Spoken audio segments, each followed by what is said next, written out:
नमस्कार। मैं डॉक्टर फरोग आलम, प्राकृतिक चिकित्सक एवं योगाचार्य। पित्त की पथरी यह एक आम समस्या है और पुरुषों के मुकाबले महिलाओं में यह अधिक पाई जाती है।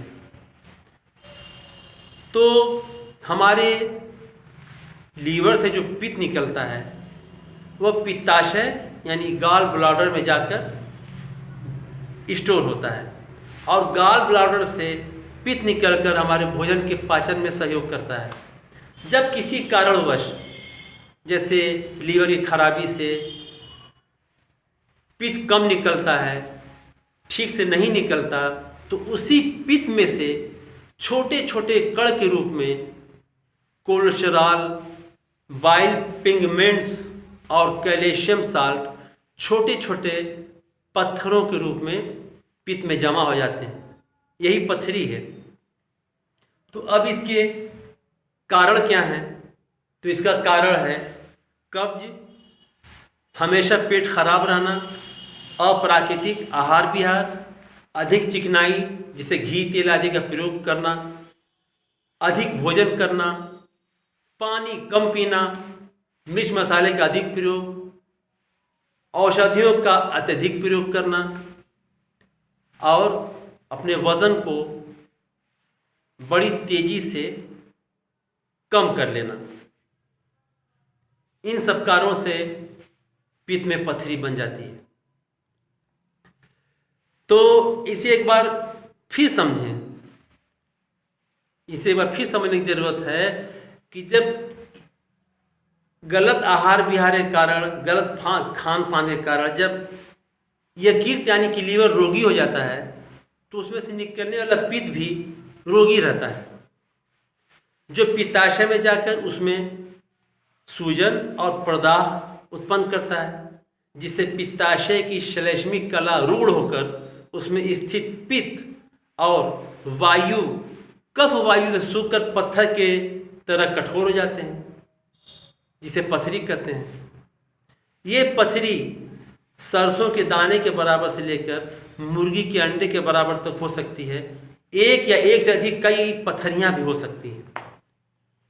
अब इसके लक्षण, सबसे पहले पसलियों के भीतर दाईं तरफ यहाँ पर नीचे यहाँ दर्द होता है, बोझ सा मालूम पड़ता है, भोजन से अरुचि हो जाती है, कब्ज हो जाता है, पीलिया इत्यादि लक्षण प्रकट होते हैं।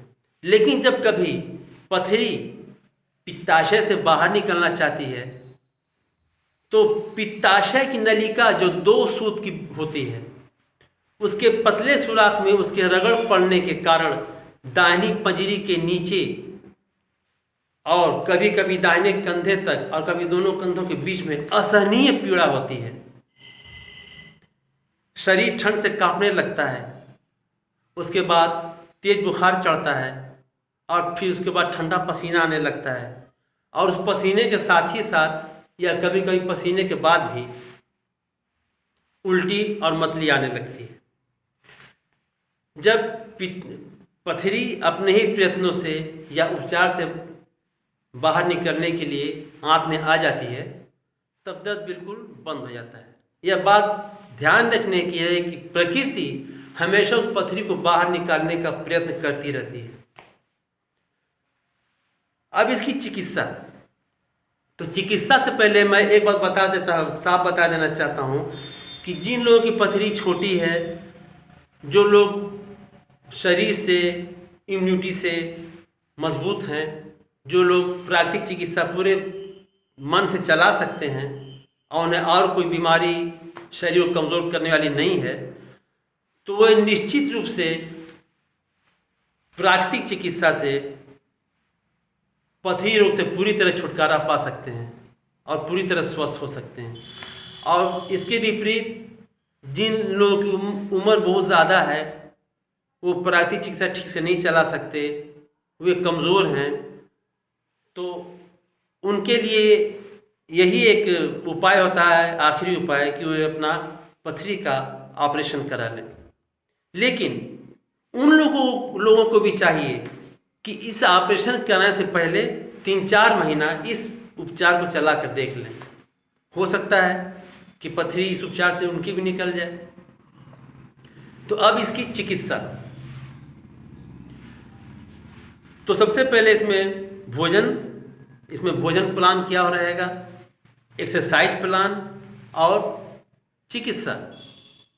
तो सबसे पहले भोजन प्लान, तो सबसे पहले सुबह उठते ही आधा लीटर कुनकुने पानी में 1 नींबू का रस निचोड़ कर पिए और तब शौच जाएं। यह नींबू पथरी को काटने का काम करता है और इसके और भी बहुत से फायदे हैं।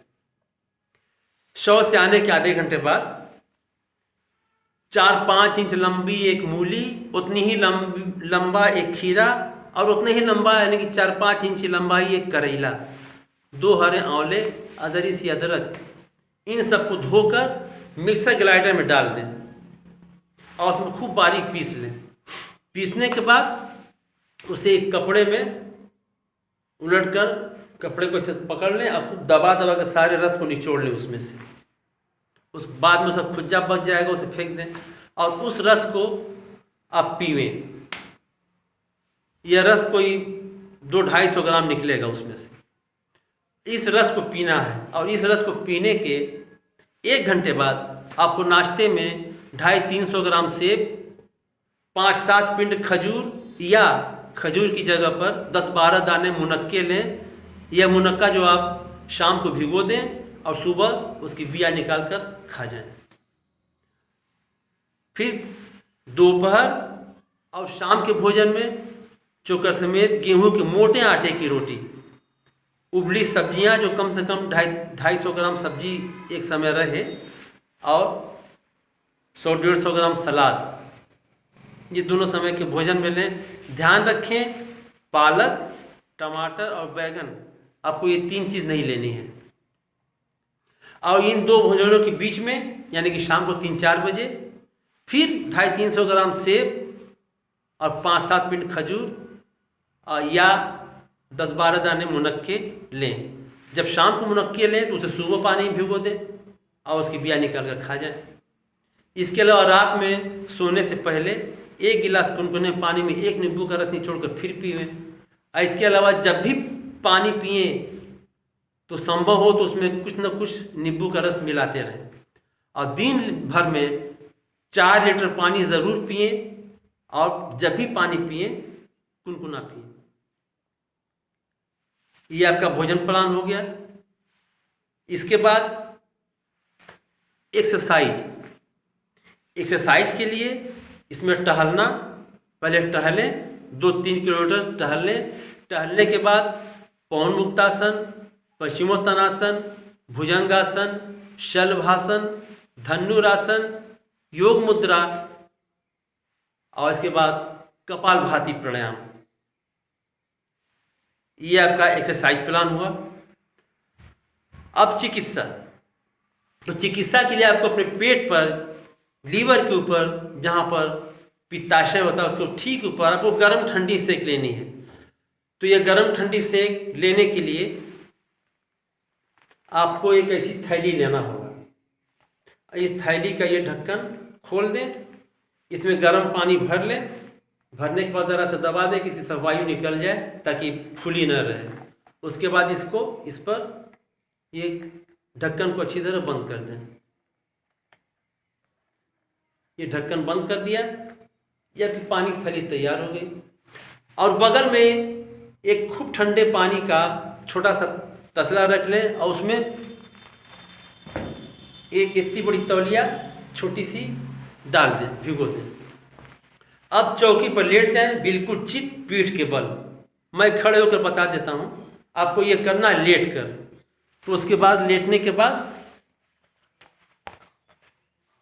ये इस पर रखिए इस तरह 3 मिनट। इसे आपको लेट कर करना है पीठ के बल 3 मिनट। जब 3 मिनट हो जाए, यदि ये बहुत ज़्यादा गर्म हो तो इस पर पतला कपड़ा भी रख सकते हैं पेट पर, तब उसके बाद उस पर रखिए इस तरह। इसको 3 मिनट रखने के बाद इसको हटाया, फिर ये कपड़ा ठंडे पानी में डाला, इसको हल्का सा इसे निचोड़ लें और निचोड़ने के बाद इसे फिर इस तरह इसे ये पेट पर इस तरह रखें 1 मिनट, इसे रखना 1 मिनट। जब आधा मिनट हो जाए तो उसे फिर खोल, उसको निकाल के इसे पलट दें इस पर इस तरह। तो इस तरह ये 3 मिनट, 1 मिनट हुआ तो इसे 3 मिनट हो, फिर इसे 3 मिनट रखें, फिर इसे हटा दें, फिर इसको पानी में निचोड़ें ठंडे पानी में हल्का सा, फिर इसे 1 मिनट रखें इस तरह आपको 4 राउंड करना है। 3 मिनट गरम, 1 मिनट ठंडा, फिर 3 मिनट गरम, फिर 1 मिनट ठंडा, फिर 3 मिनट गरम, फिर 1 मिनट ठंडा, और आखिरी का जो चौथा राउंड होगा वो 1 मिनट ठंडा ना होकर 3 मिनट ठंडा होगा। तो इस तरह कुल आपके 18 मिनट में ये 4 राउंड बनता है। तो इस सेक से आपकी पित्त नली फैलती है, जिससे कि पथरी को निकलने में बड़ी आसानी रहती है। और यह गर्म ठंडी सेक दिन भर में 2 बार करें। इतना ध्यान रखें कि जब भी सेक करें तो नाश्ते के 1 घंटे बाद, और अगर भोजन किया है तो भोजन के 3 घंटे बाद। यही सेक का इस्तेमाल तब भी करना है आपको जब बड़ी तेज जब दर्द उठती है, असह्य पीड़ा हो, तो इसी सेक का इस्तेमाल करें तो इससे पीड़ा बड़ी जल्दी उतर जाती है। बस करना ये है कि हर 2-2 घंटे पर इस सेक को करना है। यही गर्म ठंडी सेक जब पीड़ा हो तो इसे हर 2-2 घंटे पर करना है। और फिर आखिरी का जो मैंने 3 मिनट ठंडा बताया है पीड़ा की अवस्था में, वो 3 मिनट न करके उसे 10 मिनट ठंडा रखें इसको। तो ये इसकी बहुत मामूली चिकित्सा है, और इस चिकित्सा से पथरी ज़रूर निकल जाती है। यह मेरा खुद का अपना आजमाया हुआ है यह चिकित्सा। अब मैंने कम से कम 6-7 लोगों की पथरी तो मैंने इसे निकाली है इससे। लेकिन यही है कि इसे जिसकी पथरी हो बहुत ज़्यादा बड़ी ना हो, वो हुष्ट पुष्ट हो और उसे प्राकृतिक चिकित्सा करता हो।